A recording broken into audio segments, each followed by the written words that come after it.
Good morning, ladies and gentlemen. It's again with great pleasure to be here in Cyprus, to return each year to this conference and to see more progress in the country.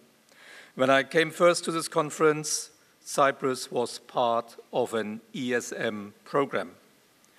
A year ago, it had successfully concluded it. Now, Cyprus is one of Europe's best performers. It's growing at one of the fastest rates of the euro area. Minister Georgiadis talked about past successes and remaining challenges. My views are very similar to his. Indeed, as he said, the glass is more than half full. The recovery in Cyprus has been remarkable, its fiscal performance laudable. The government has pledged to maintain a disciplined budget, an important intention as its goal is to lower the debt-to-GDP ratio to below 100% by the end of the year. On the financial side, things don't look quite so rosy. There are challenges. Banks are still weak. There has been a marked decline in non-performing loans, but further progress is needed. Banks continue to struggle under a heavy burden of bad loans. This is keeping down profitability and limits new lending. Some banks have been more successful in dealing with the issue than others, but all banks must work with energy to boost efficiency and profitability and to restructure the banking sector.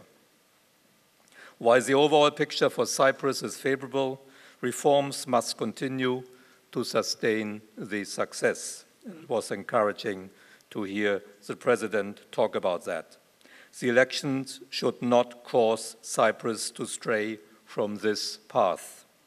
Momentum to continue with reforms and privatizations should remain strong. Cyprus should avoid past mistakes and spend public funds prudently. Now that I talked about Cyprus, let me turn to what lies in store for Europe. The second theme of this panel, in my view, Europe is clearly on the move. And I think Jeremy Brown on the previous panel got it completely wrong when he said Europe is moving backwards because our share in world GDP and world population is shrinking. I think that's not a good argument because it does not mean that our standard of living will shrink. It does mean that with the right policies, Europe can take good advantage of the strong growth in emerging markets, particularly in Asia.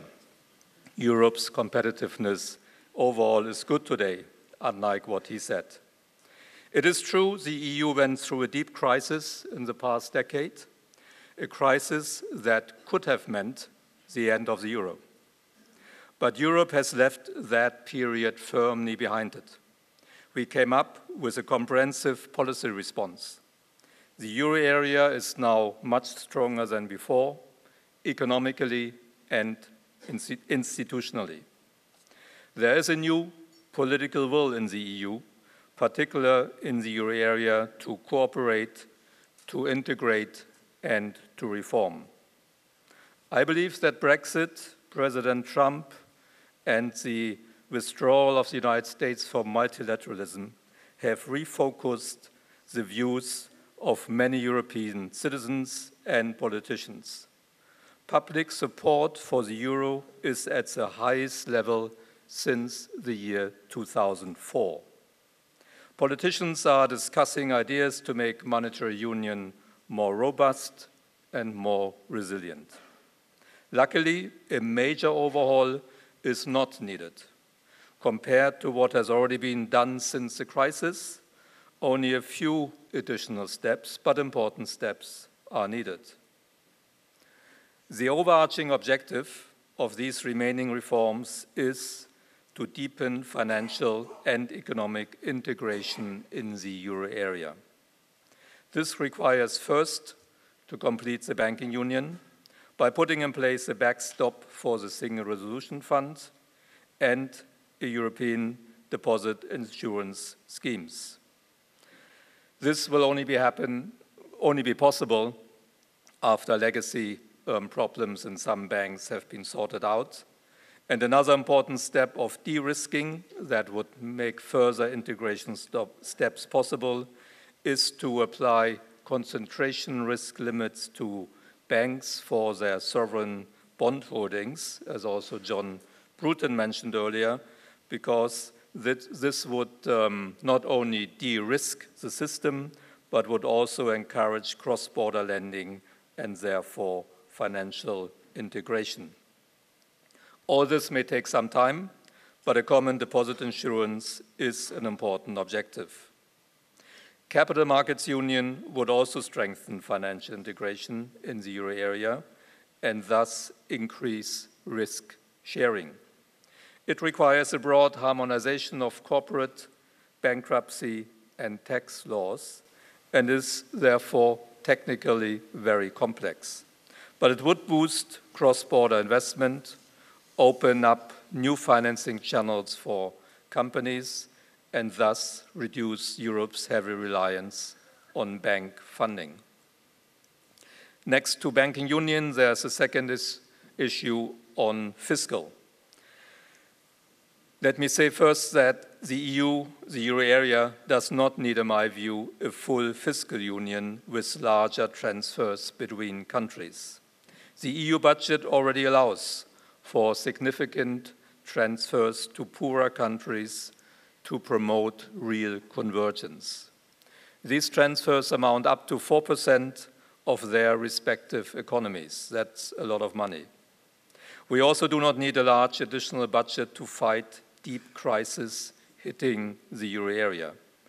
The simultaneous increase in fiscal deficits during the global financial crisis showed that Europe knows how to successfully fight such truly exceptional turmoil by using the existing framework. However, there's room in the monetary union for a facility to deal with asymmetric shocks or macroeconomic stabilization. It makes sense to prevent excessive deviations in business cycles in order to avoid a bigger crisis.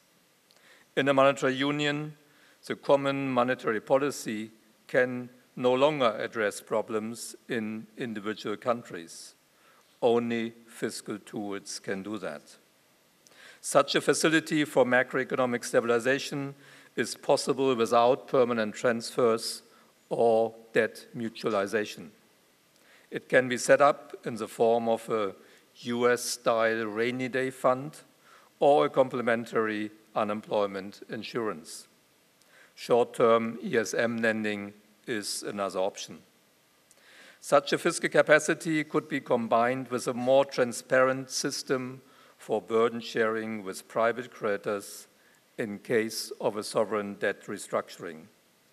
This could be done within a market-based framework with stricter collective action clauses in euro area bonds.